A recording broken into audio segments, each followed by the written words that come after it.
Olá pessoal, meu nome é Thaisa Barbosa da Silva Neves, eu tenho 28 anos, sou arquiteta urbanista. Recentemente eu cursei uma matéria como aluna especial da Universidade Federal de Pernambuco, no mestrado acadêmico em arquitetura e urbanismo. A matéria se chamava Urbanismo Bioclimático e o fruto dela foi este resumo expandido com o tema da contribuição dos tetos Vs para o urbanismo bioclimático que eu queria apresentar para vocês agora. Deixa eu diminuir aqui.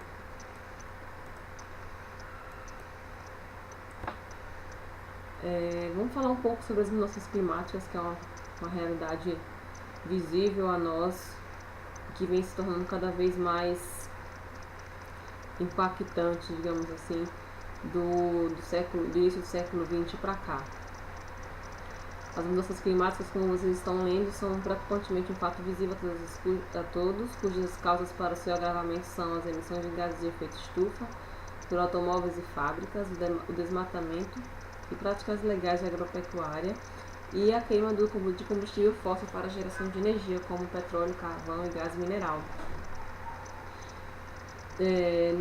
Agora eu vou falar um pouco de alguns dados, né, do que vem a ser essas mudanças climáticas. E nos últimos anos, alguns dados do relatório elaborados pelo IPCC, né, que é o painel intergovernamental de mudanças climáticas, realizado em 2007, estimou que a concentração de 500 a 500 ppm de CO2, que é gás carbônico, na atmosfera elevará a temperatura da Terra até 3 graus, o suficiente para o desaparecimento de espécies de vegetais, derretimento das geleiras das montanhas e calotas polares, a afetação do suprimento de água potável e a afetação do suprimento de água potável para a humanidade, né? Alarmando ainda o fato de que o nível do mar já se elevou 17 centímetros durante somente o século XX. Então, são dados essenciais para que a gente possa nos conscientizar e buscar instrumentos e estratégias para que isso seja cada vez mais se diminua cada vez mais com o tempo, na preocupação com as futuras gerações também. Outros dados, né, como este aqui que será falado, que além do gás carbônico e do CO4, que é metano, outros gases causadores do efeito estufa são o N2O, o HFC, hidrofluorocarbono, e o PFC, o perfluorocarbono, e o SFG também, que são necessários para a manutenção da temperatura agradável da Terra. Entretanto, passando de 250 ppm, atualmente já está se registrando 335 ppm, tornam-se perniciosos à vida humana, como provam os estudos demonstrativos da concentração de CO2 e CH4 na Antártida, que são as mais altas em 800 mil anos. Aqui eu faço um breve histórico, né, antes de a gente adentrar a realidade das grandes metrópoles. Acredita-se que o adensamento populacional se deu com o estopim do êxodo rural durante a Revolução Industrial no final do século XIX e início do século XX, né, quando o homem foi saindo do campo para as cidades buscando qualidade de vida e trabalho. Então, logo em seguida também teremos a proposta das cidades jardins, né, diante daquilo que foi acontecendo na Revolução Industrial, em que a cidade foi começando a crescer de uma maneira exacerbada e sem infraestrutura para tantas pessoas. Foram surgindo, né, alguns anos depois, propostas de cidades jardins, que seriam propostas de levar o campo para a cidade, né? Então, promovendo uma arborização mais intensa e áreas impermeabilizadas também.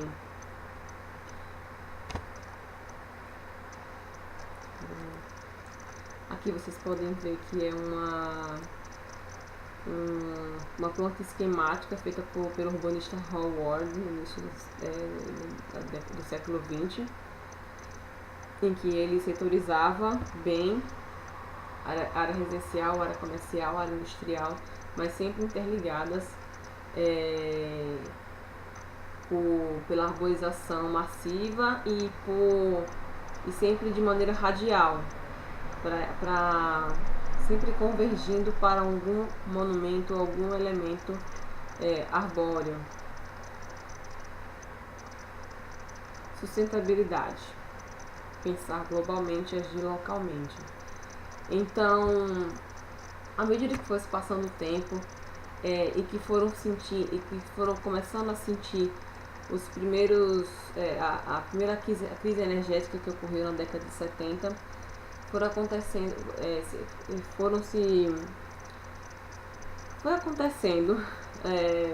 outros, foi acontecendo. Bem, chegando à década de 70, tivemos a primeira crise energética, que foi também conhecida como crise do petróleo, né? E a partir daí se sucederam vários encontros dos líderes e chefes de Estado de vários países para se reunir e definirem diretrizes para a redução de gases de efeito de estufa na atmosfera e redução da pegada ecológica, principalmente dos países que mais emitem, como Estados Unidos e China. E aí que surgem os tetos verdes, né? Diante desse cenário climático em que os microclimas urbanos insurgem-se de maneira cada vez mais elevadas, com temperaturas elevadas, e também o aumento da temperatura, ela também promove o aumento da pluviosidade, né, do índice pluviométrico da cidade, porque quanto maior o calor, mais as partículas da água da chuva se formam mais densas e promovendo então o descarregamento na própria cidade, mas não de maneira sadia, porque não vem do litoral, mas de maneira prejudicial, porque vem carregada dos gases de efeito estufa. Então fazendo mal a nós mesmos e também a arborização, vegetação, enfim. E aí surgem os tetos verdes. Aqui está um pouco falando do histórico, né? Aqui tem uma foto dos jardins suspensos da Babilônia, que foram, segundo registros, talvez os primeiros registros de tetos verdes, né? Dos jardins verticais, na verdade, também. Abaixo temos uma casa na Tanzânia, uma casa na Irlanda, de arquitetura vernacular pura e que mostra já o uso dos tetos verdes para regularização da temperatura de maneira vernacular. Existem dois tipos de coberturas ajardinadas. A cobertura pode ser tanto como sistema extensivo ou como sistema intensivo. O sistema extensivo é o mais simples e mais leve. Este tipo de sistema possui uma camada de vegetação rasteira como musgos, gramíneas, liláceas, utilizam menos terra, cerca de 10 centímetros de substrato, e pesam geralmente entre 25 e 150 kg por metro quadrado. Podem ser aplicados em coberturas com inclinação de até 30 graus também, assim como vocês viram no slide anterior. Sistema intensivo já é um sistema mais robusto. Ele é aplicado para tetos verdes com função de teto de jardim aberto ao público, por cotas de edificação e ultraviolência. Possui custo mais altos de investimento, devido à quantidade de cada camada terem maiores proporções e ao peso estrutural da laje receber mais reforços, né? Diante de que aí nesse tipo de sistema você já pode implantar vegetais de médio e grande porte, certo? A camada do substrato pode chegar a 25 centímetros ou mais e, portanto, pesam mais de 100 a 200 kg por metro quadrado quando seco.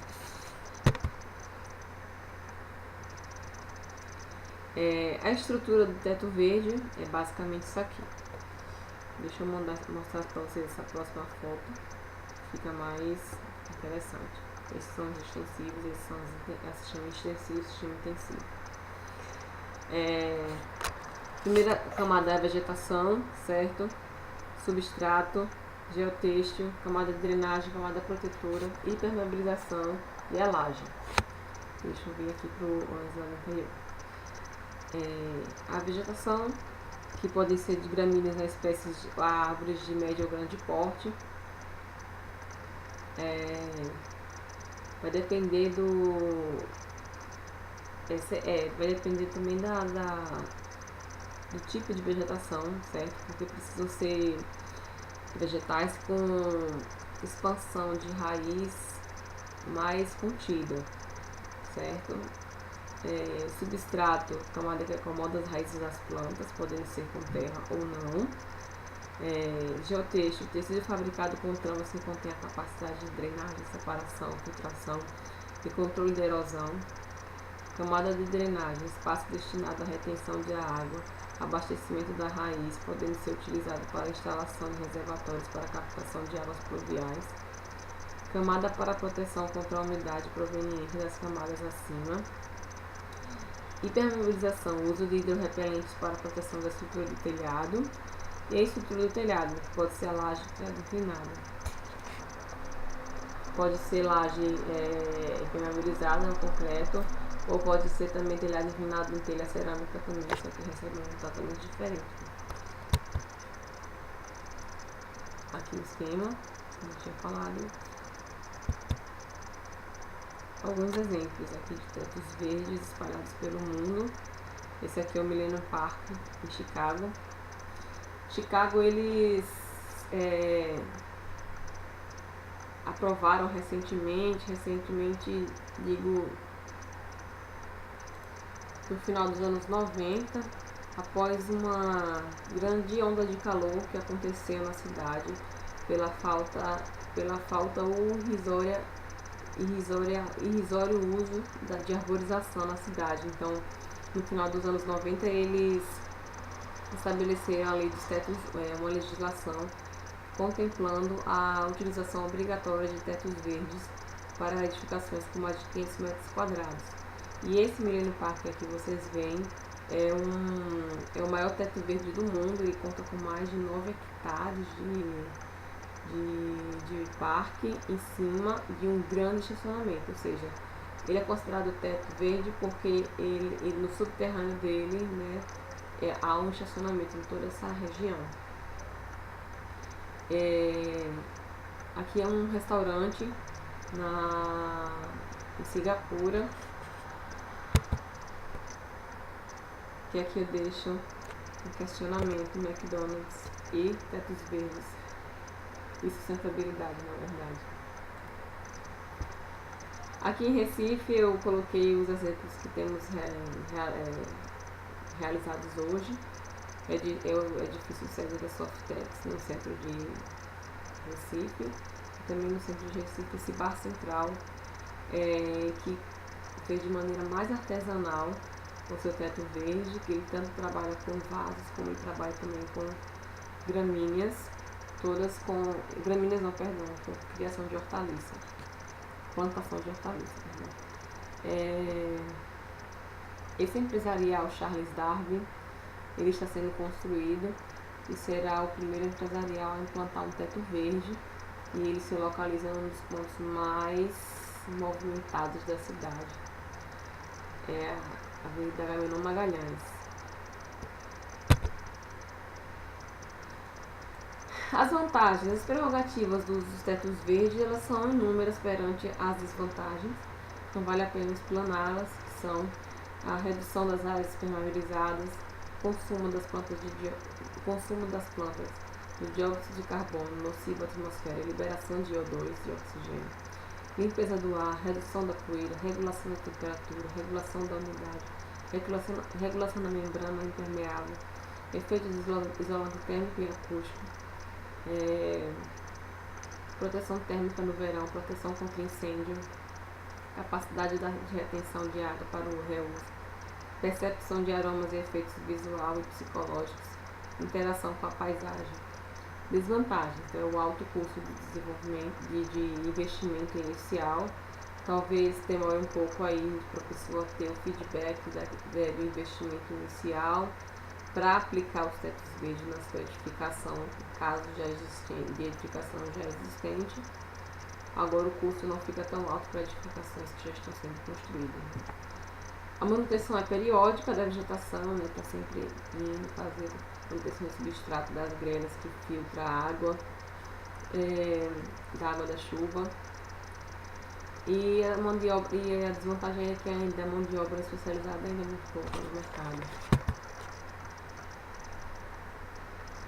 E aqui vou fazer uma pincelada do uso dos tetos verdes associados a outros tipos de dispositivos que promovem uma arquitetura mais sustentável, um reflexo no urbanismo.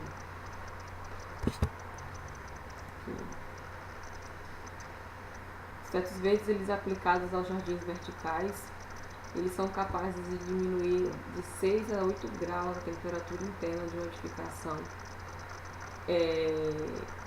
durante o verão. Neste lado aqui esquerdo, vocês conseguem ver uma edificação com tetos e paredes verdes, chamado Casa Vallarta, no México. Aqui é uma parede verde, lá no Minhocão, em São Paulo, que foi recentemente aplicada em uma empena cega de um prédio.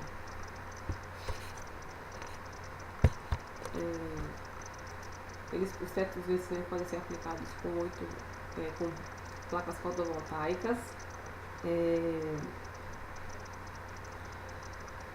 Segundo o artigo de Sérgio Amorim, Sérgio Rocha, as placas fotovoltaicas elas têm uma eficiência muito maior se forem instaladas juntos com os tetos verdes. Por quê? Os raios solares, ao bater se você aplicar as placas solares em uma área plana, sem vegetação, os raios solares eles tendem a refletir no chão e começar a danificar as placas. Mas se você aplicá-las juntos com tetos verdes, a tendência de resfriamento é maior e as placas fotovoltaicas elas têm mais eficiência, ou seja, traz uma eficiência dupla, eficiência energética dupla, né? Os tetos verdes como sistema de captação pluvial, essa mesma Casa Vallarta no México, ela tem todo um sistema integrado das paredes com os tetos verdes, certo? E aí eles fazem, através das paredes dos tetos, você faz a captação das águas pluviais para reuso da própria edificação. Os tetos verdes também podem ser aplicados como fazendas urbanas, né? Você pode fazer como o exemplo do Bar Central, que fica na região central da cidade de Recife, no qual ele conseguiu aplicar plantação de hortaliças que é consumida no próprio restaurante. Então é mais um ponto vantajoso do teto verde, que é além da promoção de área permeabilizada, mas também de você produzir aquilo que você consome. Os tetos verdes como instrumento de mitigação de ilhas de calor é um fenômeno real, a ilha de calor, né? No qual basicamente quando você percebe que a temperatura, quando se é registrada, quando aqui a temperatura do centro urbano fica infinitamente maior que a temperatura das áreas circundantes, áreas rurais circundantes. As principais causas se manifestam em cidades com traçado urbano que não prioriza a vegetação e relativiza o alto poder de propagação do calor, reflexão nos raios solares dos materiais construtivos das edificações, assim também como o desuso prioritário de recursos e pilotis para a promoção de ventilação cruzada, além de poluição dos automóveis e polos fabris. É uma realidade nas cidades brasileiras, principalmente.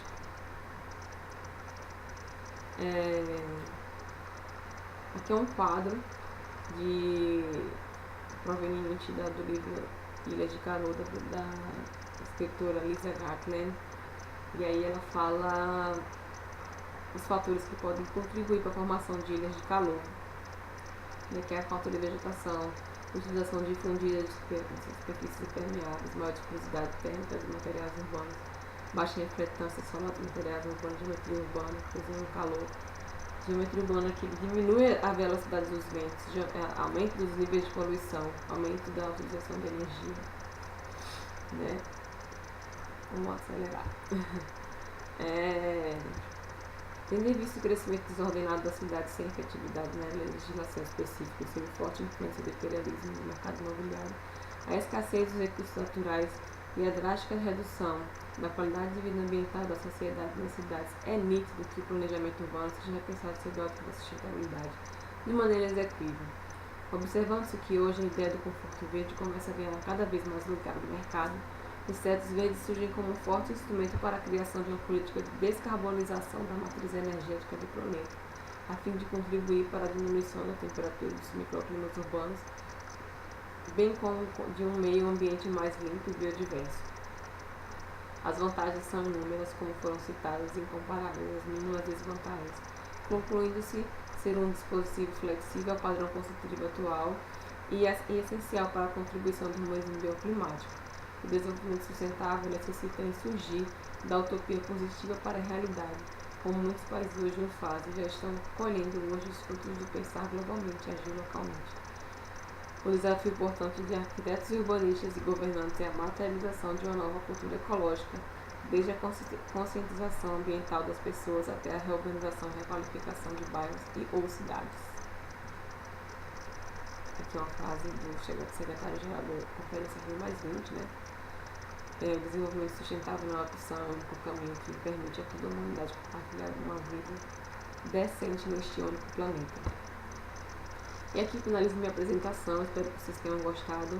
Perdão a delonga, mas é um assunto bem pertinente, um assunto muito atual com relação a problemáticas que se apresenta cada vez mais incisiva na realidade das grandes metrópoles, que é o alto índice de solo impermeabilizado, falta de a mínima utilização de arborização,